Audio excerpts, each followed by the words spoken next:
नमस्कार शेतकरी मित्रांनो, आपल्या प्रगतशील शेतकरी या यूट्यूब चॅनलवरती तुम्हा सर्वांचे स्वागत आहे. आज आपण जाणून घेऊया ऊस पिकावरती पडणाऱ्या पोक्का बोईंग या रोगाबद्दल.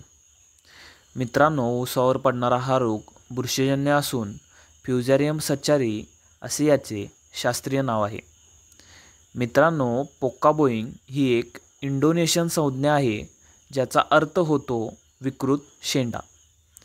3 ते 7 महिन्याचा ऊस या रोगाला सर्वात जास्त बळी पडतो व 1 महिन्याच्या खोडवा ऊसाला देखील या रोगाची लक्षणे दिसून येतात. शेतकरी मित्रांनो, या रोगाची लक्षणे पाहता हा रोग 3 टप्प्यामध्ये आढळून येतो. पहिली, क्लोरोटिक फेज. यामध्ये पिकाच्या शेंड्याच्या पानांवरती हलक्या पिवळ्या रंगाच्या रेषा दिसून येतात व ज्या ठिकाणी पान खोडाला चिकटलेले आहे त्या ठिकाणी पाने दुमडतात व शेंड्याची पाने देखील दुमडलेली आढळून येतात. दुसरी, टॉप रॉट फेज.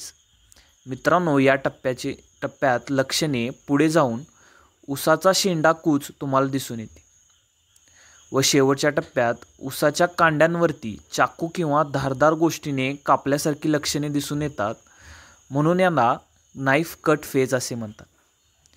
या रोगामुळे ऊसाच्या उत्पादनावरती जवळपास 60 ते 70% फटका बसू शकतो.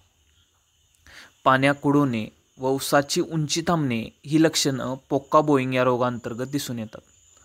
तर मित्रांनो, या रोगाचे निदान झाल्यानंतर याला कंट्रोल कसे करायचे ते जाणून घेऊया. तर मित्रांनो, तुम्हाला याच्यासाठी खतातून सुरुवातीलाच मायक्रोन्यूट्रिएंटची जी की महाराष्ट्रासाठी शिफारस ग्रेड आहे त्याची मात्रा एकरी किमान 4 किलो द्यायची आहे, ज्याच्यात तुम्हाला zinc 3%, ferrous 2%, manganese 1%, copper 0.5%, boron 0.5% व मॉलिब्डेनम 0.1% उपलब्ध आहे.